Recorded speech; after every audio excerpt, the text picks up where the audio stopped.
আরে আমি যেগুলো বানানো দেখাই সেগুলো আপনারা রোজ রোজ খাবেন নাকি?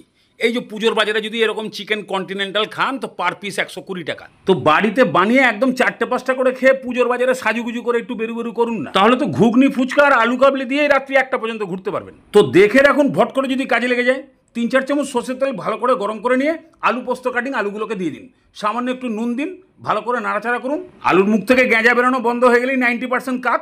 এবারে তেল ছেঁকে তুলে নিন, বাস আলু ভাজা কমপ্লিট। এবার ওই তেলের মধ্যে একটা বড় দেখে পেঁয়াজকে একদম কুচিয়ে দিয়ে ভাজুন। পেঁয়াজটা একটু ভাজা ভাজা হয়ে গেলে 1 চামচ রসুন বাটা দিয়ে একটু ভাজুন।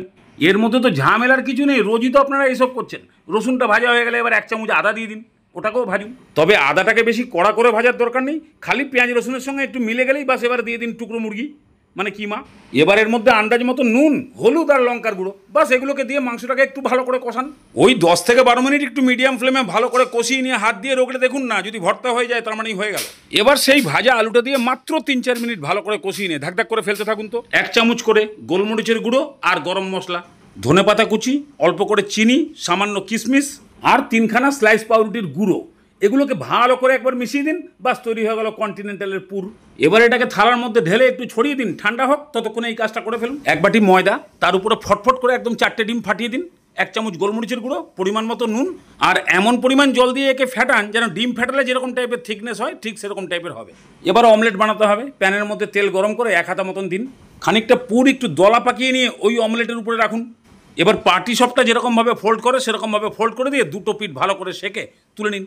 কিচ্ছু না, পাটি সপটা যারা বানায় তাদের কাছে নসি, সব কটা এইভাবে রেডি করে ফেলুন। এখনই খেতে যা লাগে না, এবার খালি একে একটু মচমচে করার বাকি। তাহলে ওই বাটিতেই ঢালুন 1 বাটি ময়দা, তার থেকে সামান্য একটু কম কর্নফ্লাওয়ার। এখন এর মধ্যে অল্প করে নুন, 3-4 চামচ রিফাইন তেল, 1 চামচ বেকিং পাউডার আর এমন পরিমাণে জল দিয়ে এটাকে মাখুন যেন একটু মোটা টাইপের ব্যাটার তৈরি। একদম সিন্নির মতন চটকে চটকে মেখে দিন, যেন কোনো দানা ভাব না থাকে। একদম এইরকম একটু মোটা টাইপের ব্যাটার হবে। বাস এবারে একটা করে নিন, ব্যাটারের মধ্যে চুবিয়ে ভালো করে প্রাইমার লাগান আর গরম তেলে। এবার কত কাঠা আপনার কড়াইতে জায়গা আছে সেই অনুযায়ী সিলেক্ট করে কড়াইতে খেলতে দিন। তারপরেই উল্টে পাল্টে নাড়িয়ে চাড়িয়ে আপনার যেরম খুশি খুন্তি দিয়ে নাড়ান।